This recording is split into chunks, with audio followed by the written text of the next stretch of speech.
Mesdames et messieurs, bonjour, bienvenue dans votre revue de presse du jour sur agenews.info. Démarrons avec les élections locales de 2014. L'Observateur titre dans sa une hypothèque sur la liste du Khalif. L'alerte de Ndiaga Sylla n'est pas tombée dans l'oreille d'un sourd et le journal de nous informer que la Commission électorale nationale autonome a statué hier sur le cas spécifique de Touba. Rappelons que la liste du Khalif général des Mourides ne respecte pas la parité. Sur un total de 100 personnes, il n'y a aucune femme, ce qui va à l'encontre de la loi.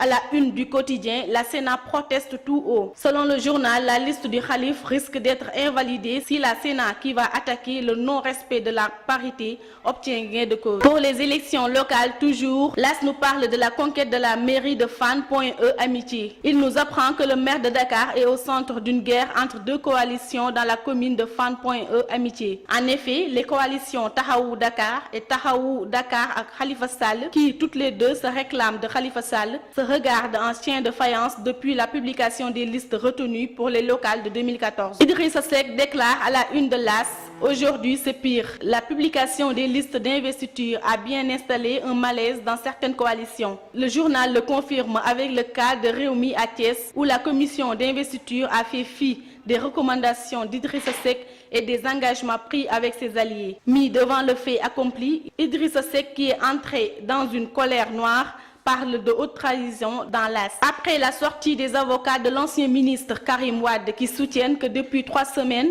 la Cour de répression de l'enrichissement illicite refuse de délivrer des permis aux personnes désirant rendre visite au fils de Wade, le ministre de la Justice apporte un démenti dans le quotidien et indique que le procureur spécial n'est aucunement dans cette dynamique. Le reportage et le commentaire de l'animatrice Bessel Bass de la TFM dans l'émission matinale Yeewuleen présentée par Pape Cheikh Diallo sur l'ethnie bédique de Kédougou continue de faire des vagues. L'AS nous apprend dans sa une que Bessel Bass et Pape Cheikh Diallo sont envoyés devant le juge. Après la sortie du ministre de la Culture Abdou Aziz Mbaye qui s'est indigné de l'élément qui porte atteinte à un groupe ethnique, cette affaire est loin de connaître son épilogue, car l'association des élèves et étudiants bédiques ont donné une suite judiciaire à cette affaire dans laquelle Bessel Bass et Pape Cheikh Diallo sont poursuivis respectivement pour diffamation et complicité de diffamation. Rappelons que l'animatrice est accusée dans ses commentaires d'un reportage effectué à Kédougou